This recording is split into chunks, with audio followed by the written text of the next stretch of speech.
Pagpupugay sa mga natatanging manunulat at personalidad sa larangan ng panitikan.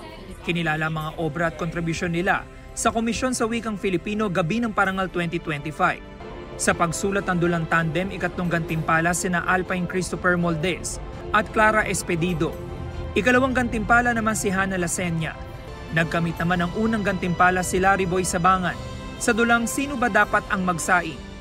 Sa kategorya ng pagsulat ng dramatikong monologo, nagwagi sina Alpine Christopher Moldez, Mark Andy Pedere, at para sa unang gantimpala, Dave B. Pacheco sa kanyang dulang Ang Lupa Ay Ako. Sa Talaang Ginto Makata ng Taon, may karangalang banggit sina Jose Carrascal at Precioso Dahe Jr. Nagwagi naman sa kategoryang ito sina Paulo Miguel Chausas, Romeo Morales, at ang Makata ng Taon, si Michael Gallego para sa Aral Muna Kay Aran. Kinilala rin ang mga nanalo sa Tula Tayo 2025, pagsulat ng mga katutubong tula gaya ng Dali, Jonah, at Tanaga.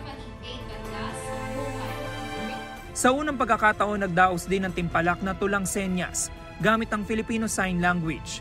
Ikatlong gantimpala si Yvette Aporado, ikalawang gantimpala si Dennis Balan, at unang gantimpala si Nathaniel Macariola. Napaka-importante nito kasi FSL to, Filipino Sign Language, na advocate ito sa community namin.